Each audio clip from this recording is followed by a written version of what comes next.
Let's bring in now former Federal Reserve Board Governor Frederick Mishkin. He's also a CNBC contributor. He's a professor. He's a lot of things. Frederick Mishkin, welcome. In my notes, it says, given this, you say, it is premature for there to be any talk of slowing the pace of rate hikes because that will weaken the Fed's credibility, that it will do what is necessary to contain inflation. You've listened to a lot of discussion here. You have read and seen what the Fed has said. Have they fallen into the trap that you outlined in your note?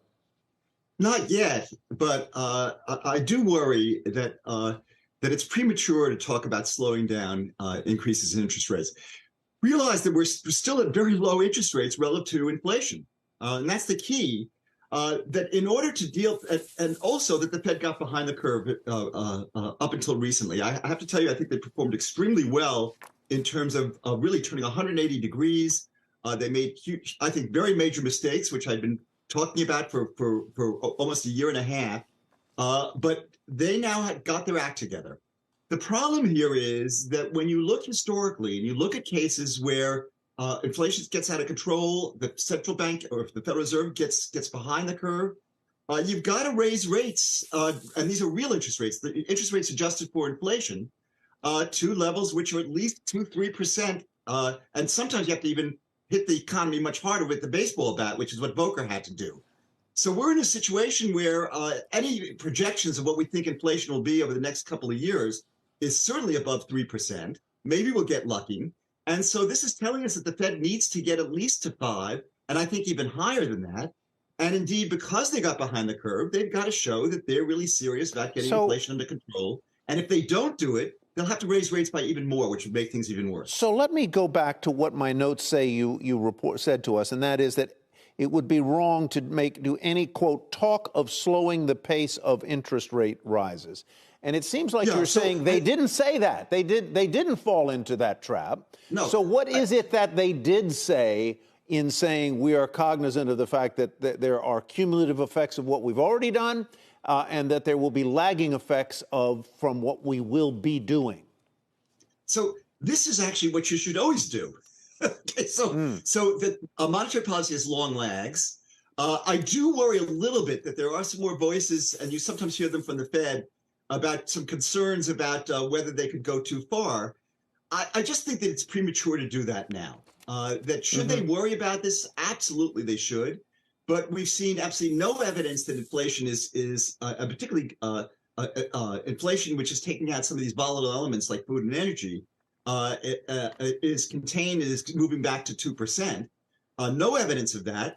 And the Fed did get behind the curve. They've got to correct for that. I think actually they're very striking and extraordinary moves.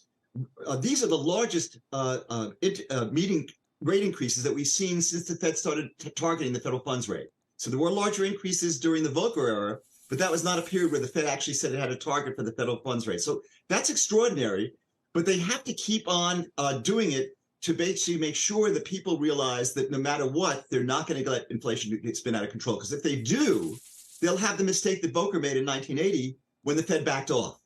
And the markets then it took a lot more. They had to really kill the markets.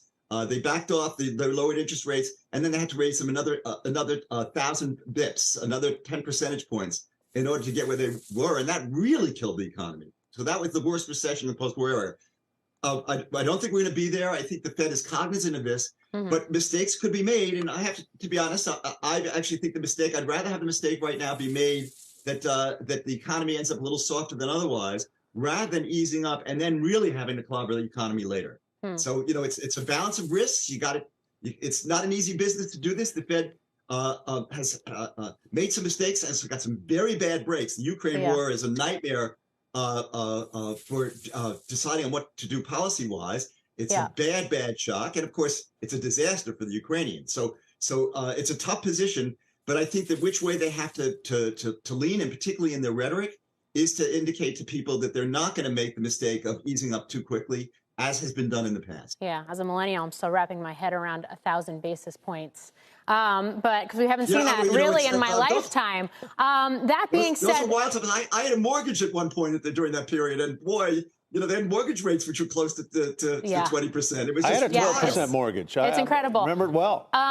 So given all the points you're making, Frederick, given the fact that the labor data, for example, has continued to be very robust, the key data that the Fed watches most closely from an inflation standpoint has continued to be very sticky here.